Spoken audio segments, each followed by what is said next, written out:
In this explainer, we're going to take a look at a new computational method for designing protein binders.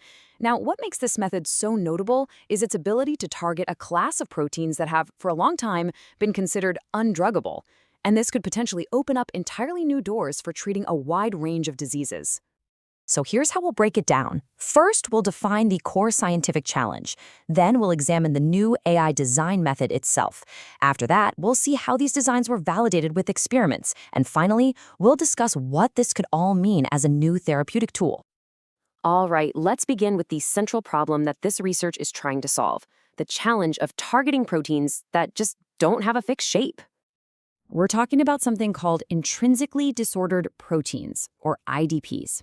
You see, unlike many proteins that fold up into one stable, predictable shape, IDPs are much more fluid. They exist as this dynamic ensemble of different structures, and this flexibility is actually key to how they function in our bodies. And these are not some rare, obscure type of protein. It turns out that IDPs, or at least proteins with disordered regions, make up roughly 60% of the entire human proteome. That means they're carrying out critical biological jobs all throughout our bodies. To really understand the design challenge here, it helps to compare them to structured proteins. You know, conventional drug design often works like a lock-in key. A drug, the key, is designed to fit into a specific, stable pocket on a protein, the lock. But with IDPs, their shapes are always shifting. There is no fixed lock to aim for, which is exactly why they've been so difficult to target with traditional approaches. So, how do you solve a problem like that? Well, let's get into the new computational method that was designed to take on this exact challenge. The method itself is built on an AI model called RFdiffusion. At its core, this is a model that's capable of generating completely new protein structures from the ground up. One of the key innovations here is that it doesn't need a known structure for the target protein to get started. Instead, as the research paper puts it, it begins just with the amino acid sequence of the target. From there, the model explores all the possible shapes for both the target protein and a potential new binder protein at the same time. You can think of this process in 3 stages. First, you feed the amino acid sequence of the IDP into the model. Second, the AI starts co-sampling, which is like searching for a perfect pair of shapes that fit together. And third, a stable complex emerges from all those possibilities. It's essentially an induced fit, where the newly designed binder actually coaxes the disordered protein into settling on one specific shape that they can lock onto together. Of course, a computational model is one thing, but you have to know if its predictions actually work in the real world. So let's turn to the experimental validation for these AI-designed proteins. The first and most important question is pretty straightforward. Do these computer-designed binders actually attach to their targets? And if they do, just how strong is that connection? This table here shows the binding affinity for several of the designs against targets like amylin, G3BP1, and the prion protein. Now, that binding affinity is measured as kD, and what you see are values in the low nanomolar range. For context, that indicates a very strong, very tight interaction. A lower kD value means a stronger bond, and these numbers confirm that the method successfully designed high-affinity binders.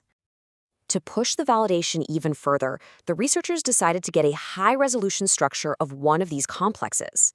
They took the binder, called G3BP11-1, bound it to its target, and then analyzed it using X-ray crystallography, which is the gold standard method for seeing protein structures down to the atom.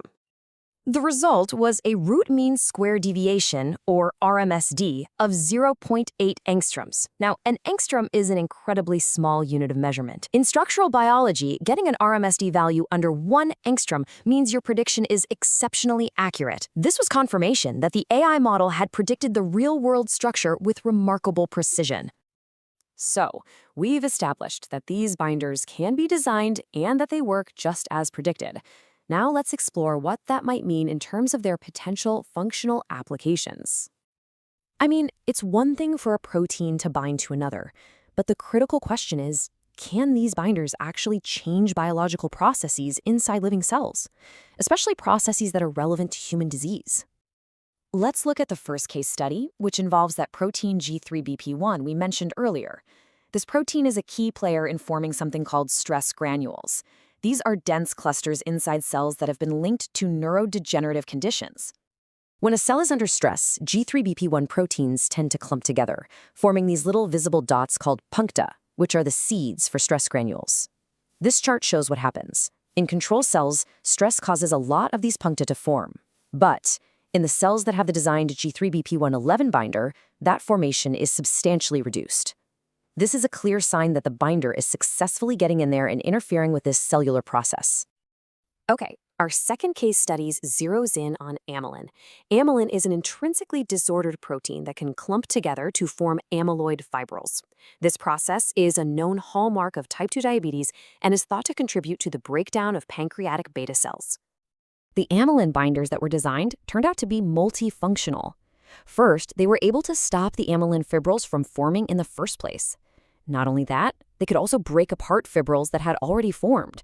And on top of that, by fusing the binders to specific molecular tags, researchers could guide both the single amylin proteins and the clumps to the cell's own garbage disposal system, the lysosome, for clearance.